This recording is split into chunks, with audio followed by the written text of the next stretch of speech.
Friends, చాలామంది మూఢనమ్మకాలు నమ్ముతూ ఉంటారు.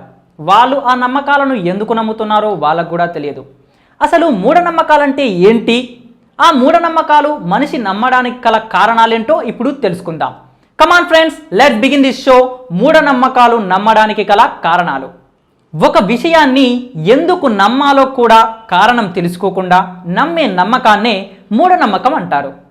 మనిషి తన చేతుల్లో ఏదీ లేదు, అంతా దైవ నిర్ణయమే అనుకొని తన యొక్క ఆత్మవిశ్వాసాన్ని కోల్పోయిన క్షణంలో మూఢనమ్మకాన్ని మనిషి తప్పకుండా నమ్ముతాడు. Without reason nothing will be happened in this world. We know this. కారణం లేకుండా ఈ సృష్టిలో ఏమీ జరగదు. ఈ విషయం మనందరికీ తెలుసు. మనం జరిగిన దాని గురించి ఆలోచిస్తాం, కానీ అలా జరగడానికి గల కారణం గురించి ఆలోచించాం. ఆ పరిస్థితులలో అది ఒక మూఢనమ్మకంగా మన మనసులో ఉండిపోతుంది. మన మనసు నుండి ఇంకొకరి మనసుకి ఆ మూఢనమ్మకాన్ని అలాగే చేరవేస్తాం. దానికి కారణం తెలుసుకోకుండా అందరిలో ఒక భయాన్ని క్రియేట్ చేస్తాం. దానికి భయపడి ఆ కారణాన్ని భవిష్యత్తులో కూడా ఎవడు తెలుసుకోకుండా ఉంటాడు. కారణం తెలుసుకోవాలని ధైర్యం చేయబోయిన వాడికి 2-3 పుట్టుకథలను నూరిపోసి వాడిని కూడా మూఢనమ్మకాలు నమ్మేవాడిగానే ఉంచుతాం.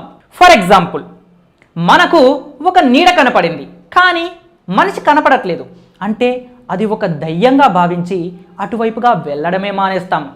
కానీ అక్కడ నీడ ఎందుకు కనపడింది అనే కారణాన్ని తెలుసుకునే ప్రయత్నం చెయ్యం.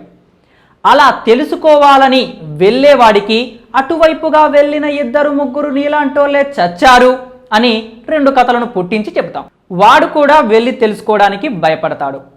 అది ఒక మూఢనమ్మకంగానే ఉంటుంది. కారణం తెలుసుకున్న మరుక్షణం ఆ మూఢనమ్మకం మాయమవుతుంది.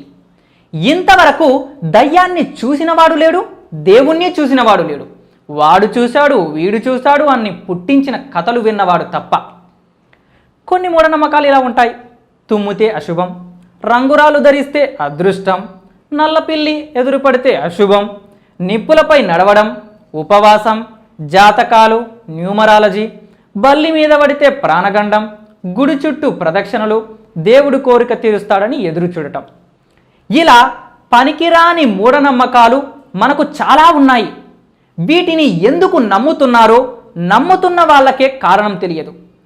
ఎంతటి చదువుకున్నవాడు అయినప్పటికీ ఏదో ఒక సమయంలో తన యొక్క ఆత్మవిశ్వాసాన్ని కోల్పోయి ఇలాంటి మూఢనమ్మకాలు నమ్ముతాడు. ఏదో అతీత శక్తి తనను ఓడిస్తుంది, గెలిపిస్తుంది అని అనుకున్నప్పుడే వీటిని నమ్ముతాడు. మూఢనమ్మకాలు అనేవి మన పెద్దలు మనకు అంటించిన రోగాలు. అవే రోగాలు మనం మన పిల్లలకు కూడా అంటిస్తున్నాం. మూఢనమ్మకాలు నమ్మడం అనేది చాలా డేంజర్. వీటిని మీరు నమ్ముతున్నారు అని తెలిస్తే మీ యొక్క ఈ వీక్ పాయింట్ను పట్టుకొని మిమ్మల్ని ఆడిస్తారు, దోచేస్తారు. పెద్ద పెద్ద చదువులు చదువుకున్న వాళ్ళు కూడా వీటిని నమ్మడం మన సిగ్గుచేటు. వీటిని నమ్ముతుంటే అదృష్టం కలిసి వస్తుందని వారి ఫీలింగ్ కావచ్చు. మూఢనమ్మకాలు నమ్మేవాడికి నమ్మించేవాడికి తేడా ఏంటో దీనికి సంబంధించిన ఒక చిన్న కథ చూద్దాం. ఒక మారుమూల గ్రామంలో ఒక ఇంట్లో మూఢనమ్మకాలు నమ్మే ఒక వ్యక్తి ఉండేవాడు. అతని పేరు మూఢమతి. మూఢమతి ఇంట్లో ఆ రోజు కొత్తగా ఎలక్ట్రీషియన్తో స్విచ్ అండ్ బల్బు ఫిట్ చేయించుకున్నాడు. కొత్తగా ఫిట్ చేయించుకున్నాడు కాబట్టి పూజారిని తీసుకొచ్చి లైట్ ఆన్ చేయించి కొబ్బరికాయ కొట్టించి పూజారికి దక్షిణ ఇచ్చి పంపించాడు. పూజారి వెళ్ళిపోయిన 12 గంటలకు లైట్ ఆఫ్ అయింది.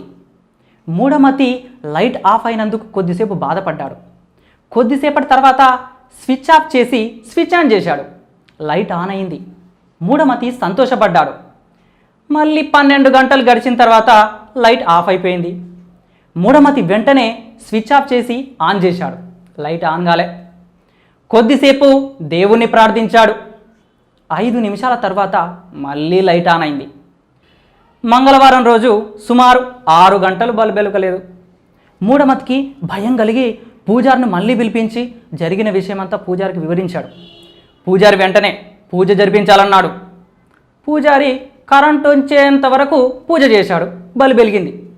మూఢమతి సంతోషపడ్డాడు. పూజవారు మూఢమతికి ఏ ఏ సమయాల్లో అశుభమో శుభమో వివరించి ఆ సమయంలో మాత్రమే స్విచ్ ఆన్ చేయమని, ఆ సమయంలో తప్పక వెలుగుతుందని, అశుభ సమయాల్లో స్విచ్ ఆన్ చేస్తే మీ ప్రాణానికే ప్రమాదం అని చెప్పాడు. మూఢమతి పూజారి కాళ్ళు మొక్కి పూజారికి దక్షిణ ఇచ్చి తన ఇంటి నుండి సాగనంపాడు.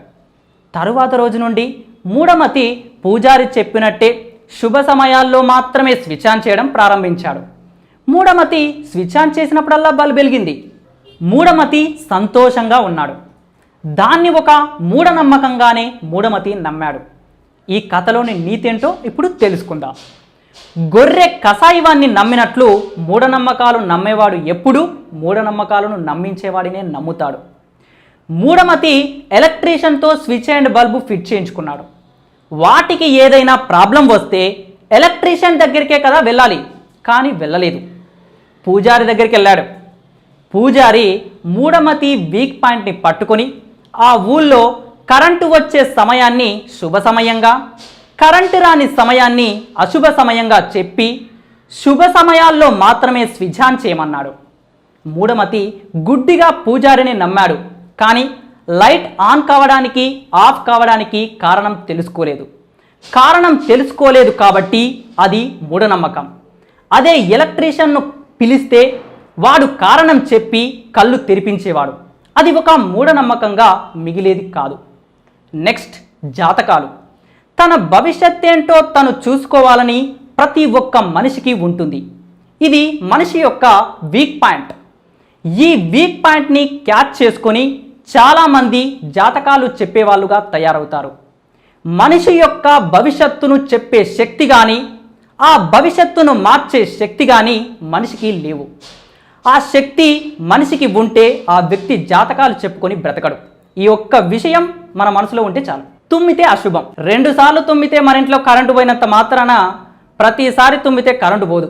సబ్ స్టేషన్లో ఆఫ్ చేస్తేనే కరెంటు పోతుంది. గుడి చుట్టూ ప్రదక్షిణ. ఇది ఒక ఎక్సర్సైజ్గానే భావించాలి, కానీ కోరికలు తీరుతాయని ఆశించకూడదు. తరువాత తీరట్లేదని బాధపడకూడదు. నెక్స్ట్, దేవుడు కోరికలు తీరుస్తాడని ఎదురు చూడటం.